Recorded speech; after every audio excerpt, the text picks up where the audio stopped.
అథ సప్తతితమ సర్గः శత్రుఘ్న మధుపుర పునర్నిర్మాణం హతేతు లవణే దేవాసేంద్రాసాగ్ని పురోగమా ఊచు సుమధురాం వాణిం శత్రుఘ్నం శత్రుతాపనం. ఆ లవణాసుడు చనిపోవడం చూసి దేవతలందరూ కూడా ఇంద్రుడిని అగ్నిదేవుని ముందు ఉంచుకుని శత్రువుల్ని తప్పింపజేసేటువంటి శత్రుఘ్నుడితోటి ఇలా అన్నారు మధురంగా. దిశ్యాతే విజయోవత్స దిశ్యా లవణ రాక్షస హత పురుష శార్దూల వరం వరయ సువ్రత. ఓ వత్స నీ యొక్క విజయాన్ని చూశాము. ఓ వత్స లవణరాక్షసుడు నీ చేతిలో చనిపోవడం చూసాము. ఓ పురుష శార్దుల వరాన్ని కోరుకో, నువ్వు మంచి వర్తాలు ఉన్నటువంటి వాడివి.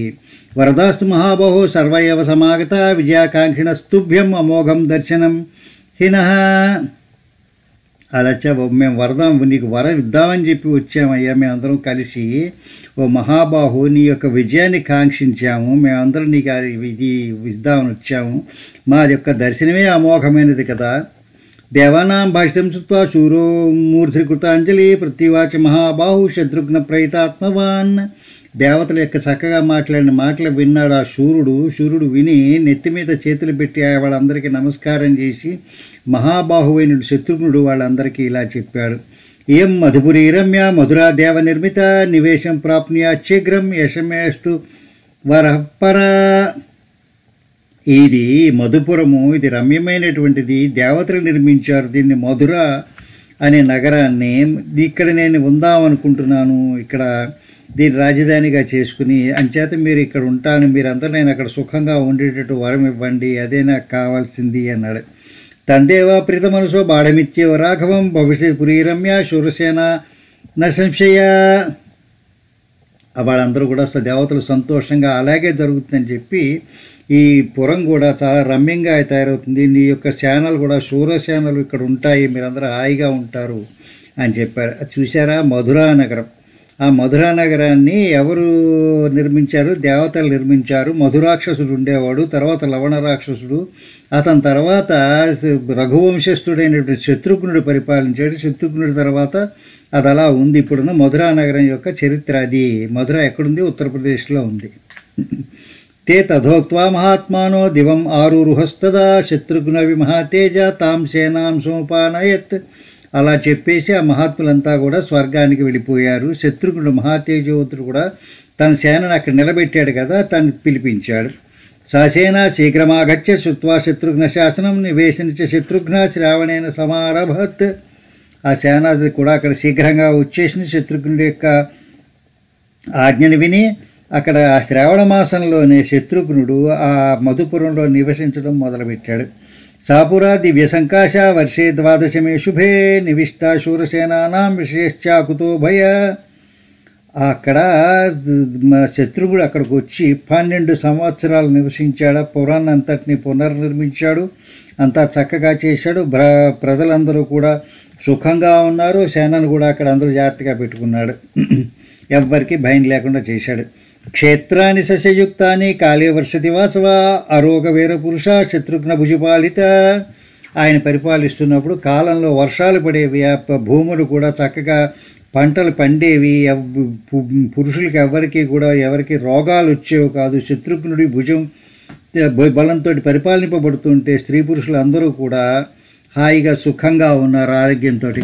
అర్ధచంద్ర ప్రతీకాశ యమునా తీర శోభిత గృహముఖ్యైశ్చ చత్వార పణవీధికై చాతుర్వర్ణ్య సమాయుక్త నానా వాణిజ్య శోభిత. ఆ మధుపురం అర్ధచంద్రాకారంలో ఉండేదిట. యమునా తీరంలో శోభింపబడేది. అక్కడ మంచి మంచి ఇళ్ళు శోభంగా ఉండేవి. అలాగే 4 వీధుల కూడళ్ళు ఉన్నాయి. చక్కగా అక్కడ మార్కెట్ స్ట్రీట్లు కూడా చాలా ఉన్నాయి. అన్ని 4 వర్ణాల వాళ్ళు కలిసి ఉండేవారు. అనేక రకమైనటువంటి వ్యాపారాలు అక్కడ జరిగేవి. యక్షతేన పురాశుభ్రం లవణేన కృతం మహత్ తచ్చోభైతి శత్రుఘ్నో నానావర్ణోపశోభితం. ఆ లవణాసుడు చేసిన పాపాలన్నింటి కూడా క్లీన్ చేయించేశాడు. అంతా కూడా చక్కగా హాయిగా బాగా చేశాడు. పురాన్నంతని శుభ్రం చేశాడు, శోభింపటట్టు చేశాడు శత్రుఘ్నుడు. అనేక రంగులతోటి శోభగా ఉంది అది. ఆరామైశ్చ విహారైశ్చ శోభమానాం సమంతత శోభితాం శోభనీయైశ్చ తథా అన్యైర్దేవమానుషై. అక్కడ ఆరామాలు ఉండేవి, విహారాలు ఉండేవి, చాలా శోభంగా ఉండేది, అంతా కూడా మొత్తం అంతా కూడా శోభించిపోతూ ఉండేది. ఒక దివ్యమైన నగరంలాగా, దేవతల నగరంలా ఉండేది. దేవతలకి మనుషులకి కూడా హాయిగా అక్కడ ఆనందం కలిగించేది. తాంపురీం దివ్య సంకాశం నానా పణ్యోపశోభితాం నానా దేశగతైశ్చాపి వణిగ్భిరుపశోభితాం. అది దేవతల యొక్క అమరావతితో సమానంగా ఉంది. అనేక దుకాణాలు ఉండేవి అక్కడ. అనేక దేశాల నుంచి వచ్చి అక్కడ వ్యాపారాలు చేసుకునేవారు. వాళ్ళందరితో శోభగా ఉండేది. తాం సమృద్ధార్థ శత్రుఘ్న భరతానుజ నిరీక్ష పరమ ప్రీత పరం హర్షముపాగమత్.